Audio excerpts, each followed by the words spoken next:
Today, we will be discussing merger of Hyderabad state and after. What is merger of Hyderabad state?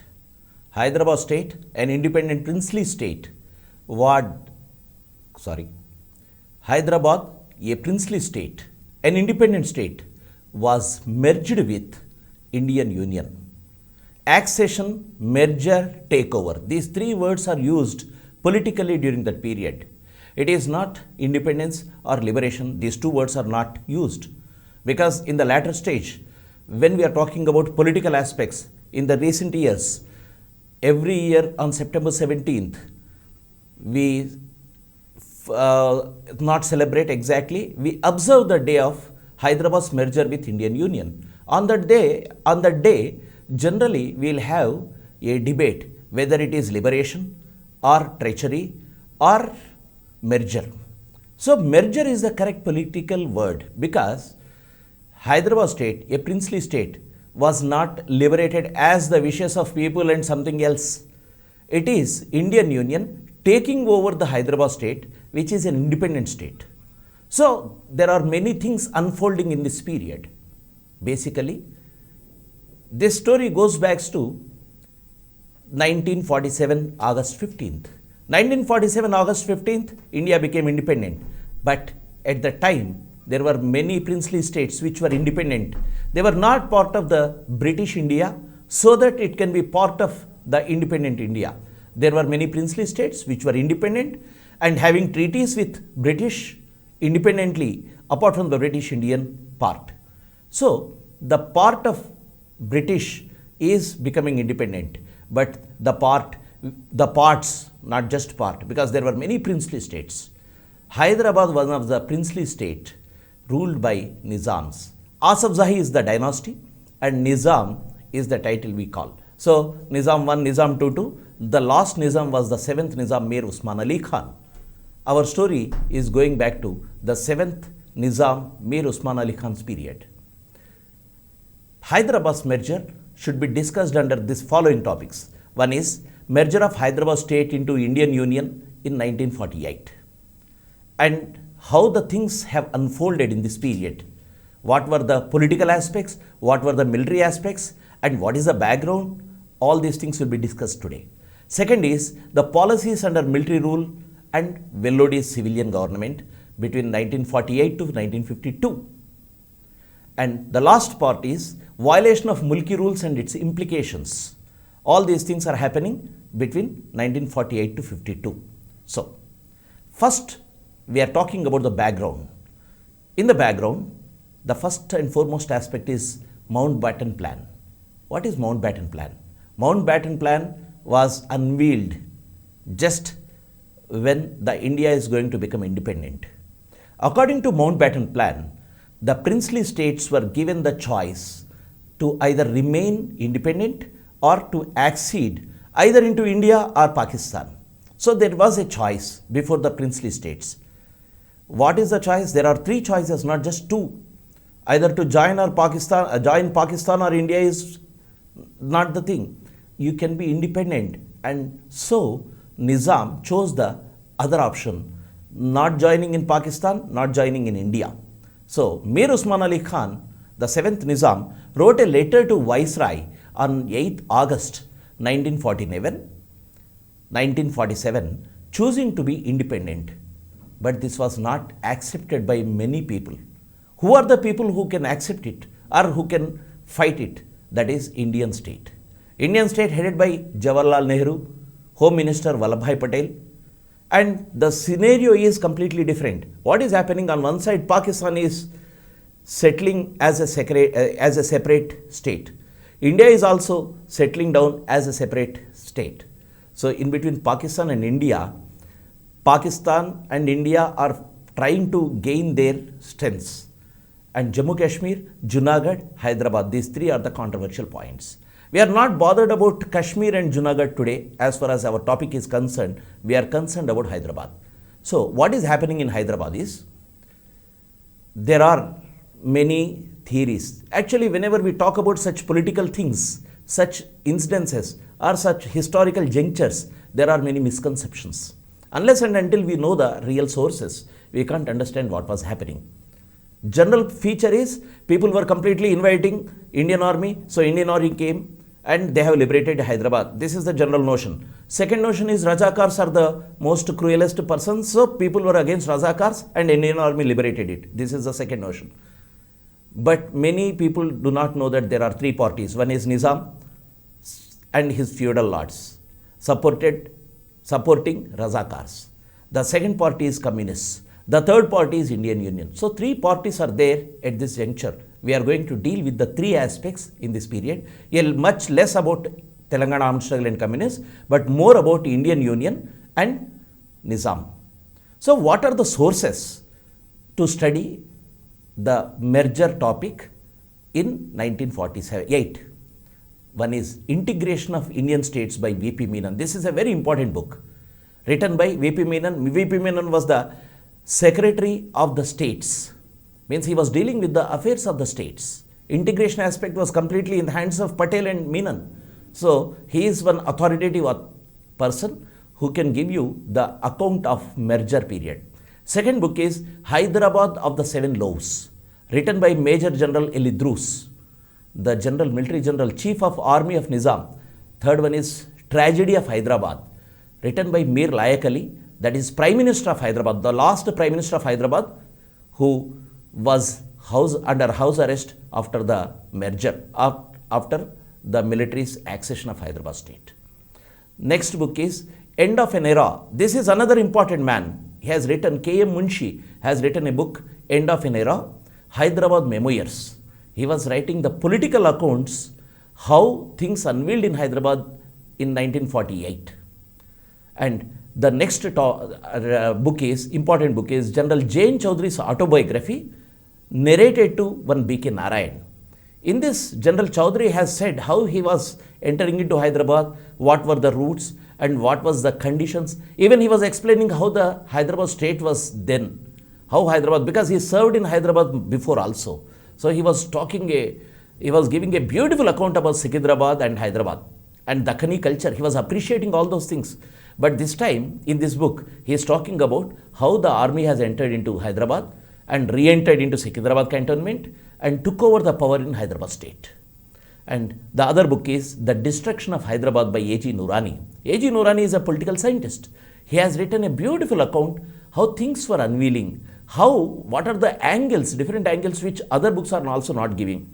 Traditional accounts see in a very traditional light, but A.G. Noorani's account is completely different. So, now we will talk about the important people who are the players in this period. One is Jawaharlal Nehru, the Prime Minister, and Vallabhbhai Patel, the Home Minister, and Mountbatten, as we have talked about his plan. His plan is the major plan. Because of his plan, Nizam chose to be independent. Then Mir Usman Ali Khan, the King, the Nizam of Hyderabad. Then V.P. Menon, Secretary of the States. Then Idrus, the Commander-in-Chief of Hyderabad State. Then Mir Layak Ali, the Prime Minister.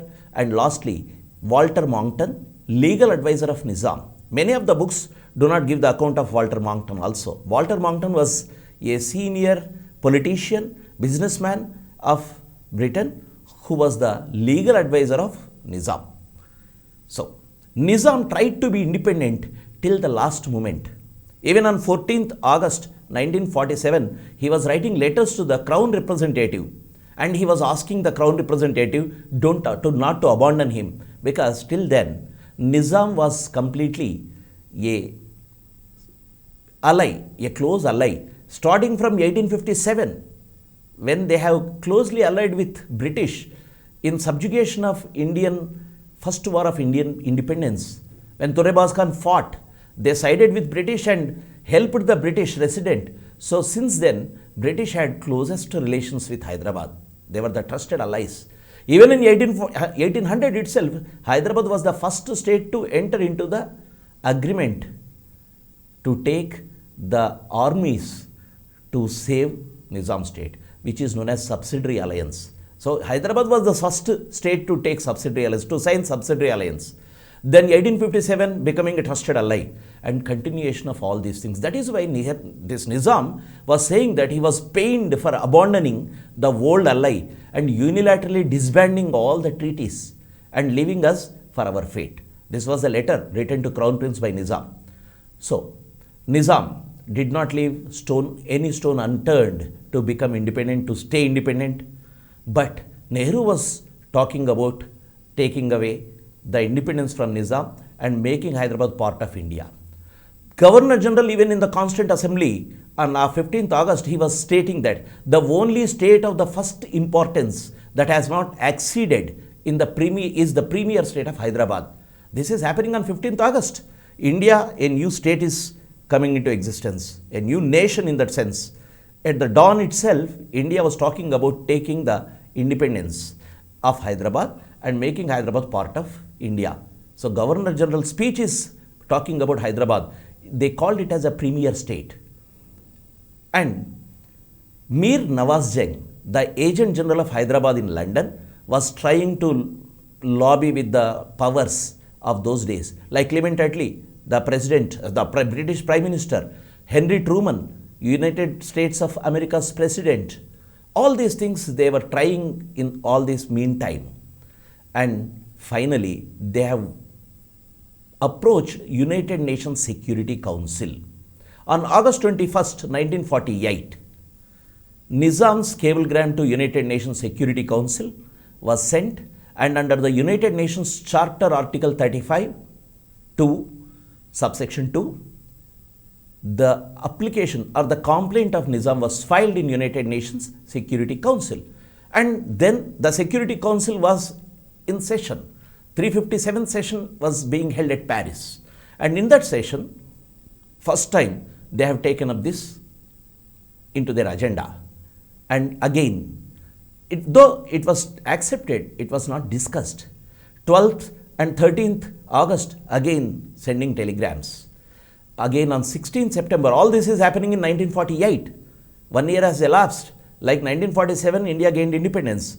Till then, what they were having in Hyderabad state, we'll see. But the gap between 47 independence and 48 approaching Security Council, we are recounting the dates.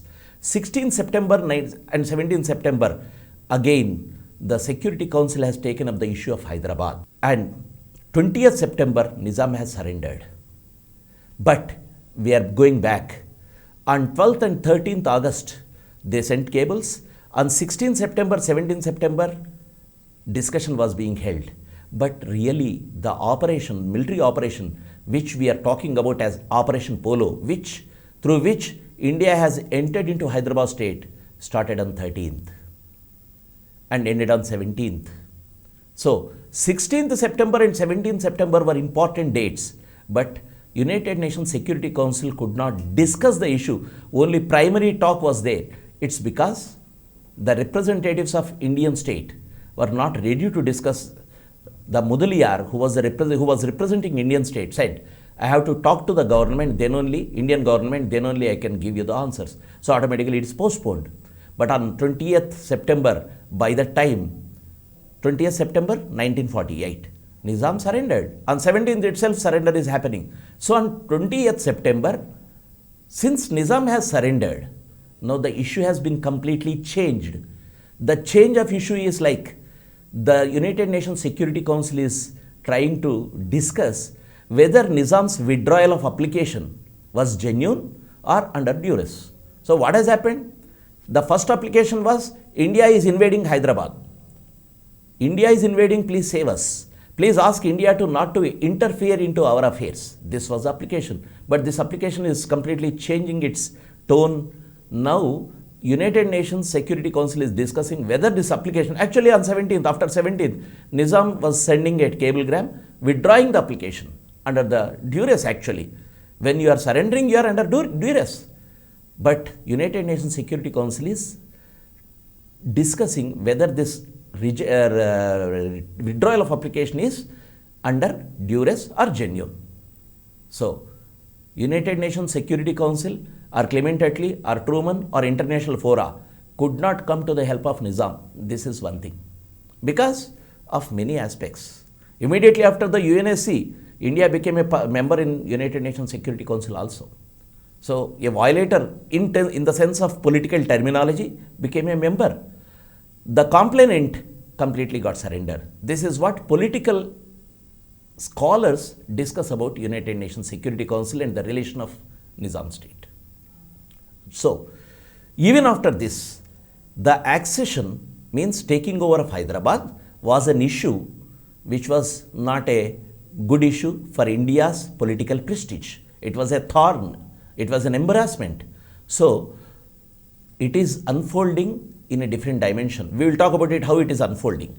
But still, at the center, in the international fora, this act of accession was still alive, because though Nizam is not raising the issue, who will raise the issue?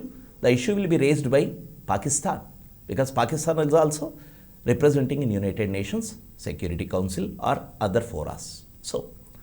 So what happened at United Nations Security Council? Ramaswamy Mudaliar was the representative of Indian government. Nawab Moin Nawaz Jung was the representative of Hyderabad state. On December 20, 1949, now I am going 1 year further. 47 independence, 48 applications and taking over of Hyderabad or merger of Hyderabad with Indian Union. Now December 20, 1949, Moin Nawaz Jung appealed to United Nations to pressurize India to release the political prisoners. You see the change of demand. Previously the demand was to save Hyderabad from the accession, to save Hyderabad from India's interference. Now it is not the issue.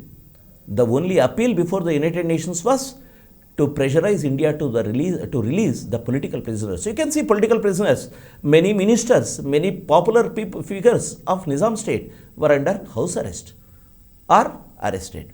So political prisoners should be released. This was the demand. So finally, what do you want to say is, United Nations issue has never been an issue for India. It could easily counter the United Nations issues, but Hyderabad state umpteen number of times tried to take the help of the international fora, but it could not succeed.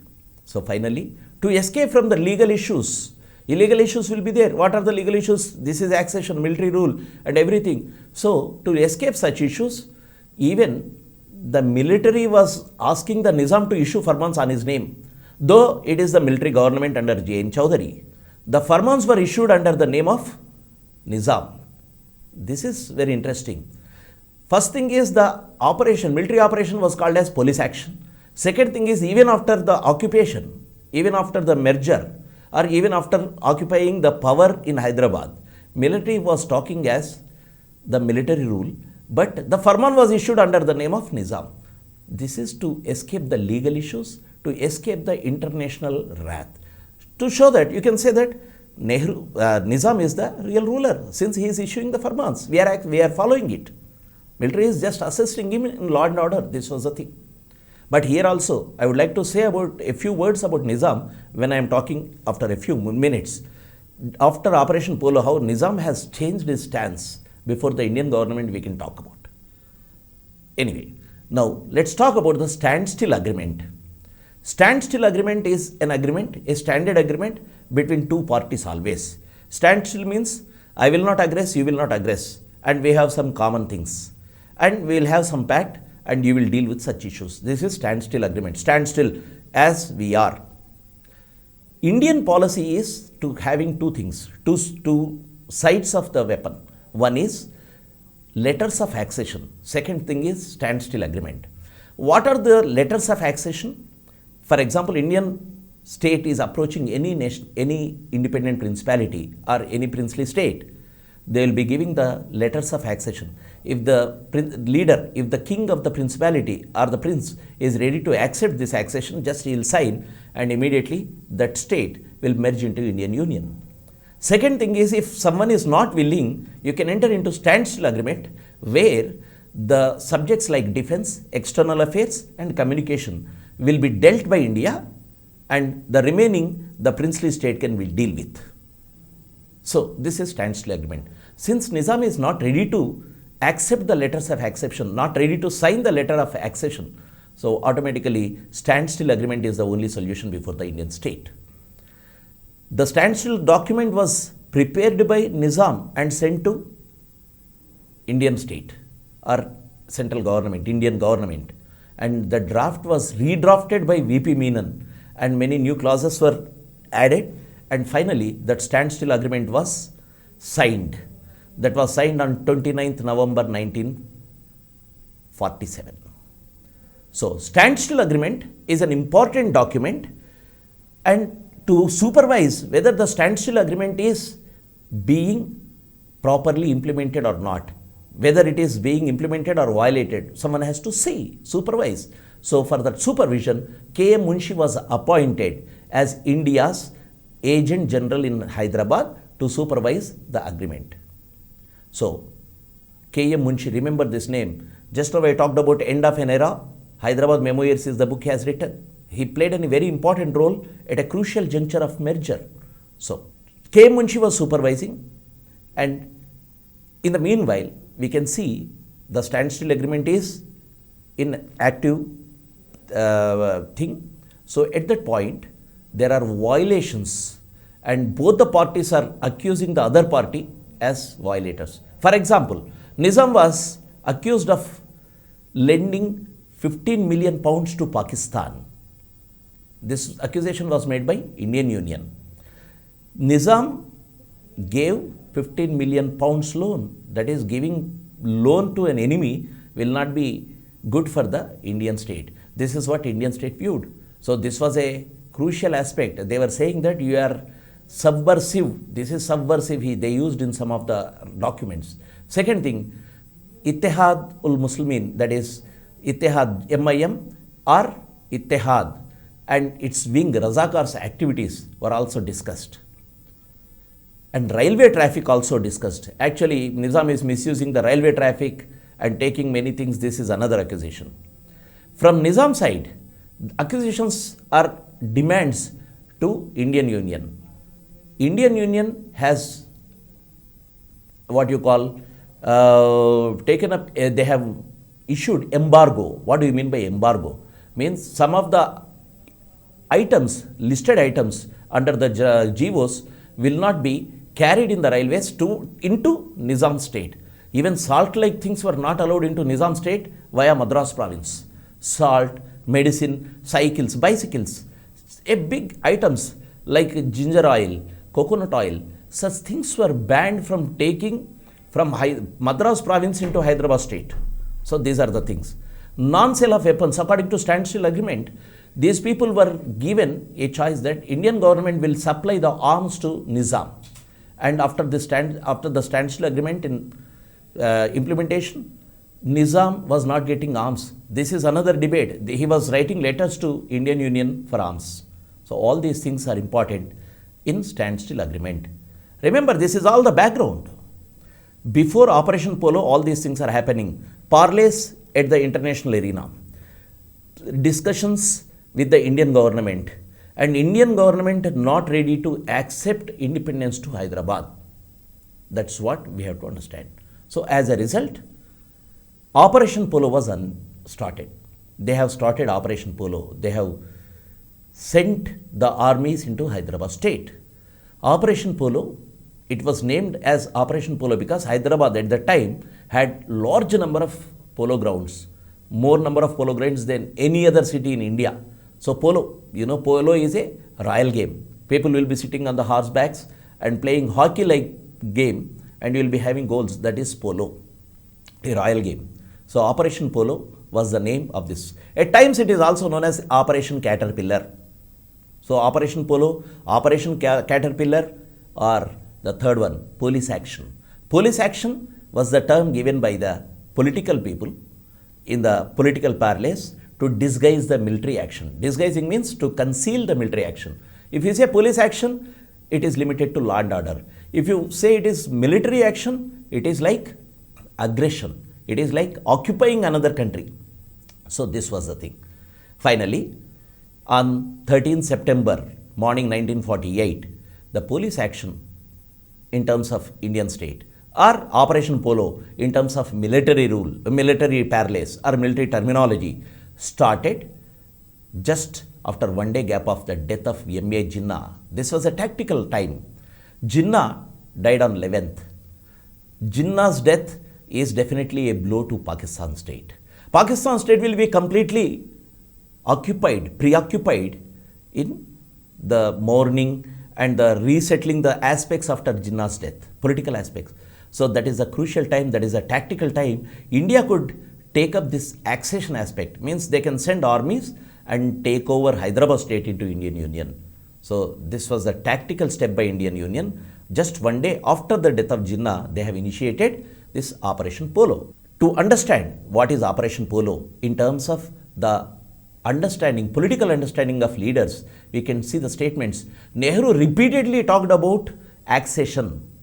In many of the newspapers they have reported in 1949, in many of the meetings he clearly said, there are only two courses now open to Hyderabad. One is war or accession. War will take too long, so there is no other go for Hyderabad. It has to accept the accession. This he was saying in the AICC session, All India Congress Committee session in 1948, 25th April. So this is Nehru's tone. Then, we cannot allow any feudal government like Hyderabad, he was saying in many other newspaper clippings, and we can see. And talking to reporters, he was talking about Hyderabad. And the man who was the Home Minister, who was crucial in merging the Indian states, that is Sardar Patel. He said, Hyderabad is like cancer in India's belly. This was the statement of Sardar Patel.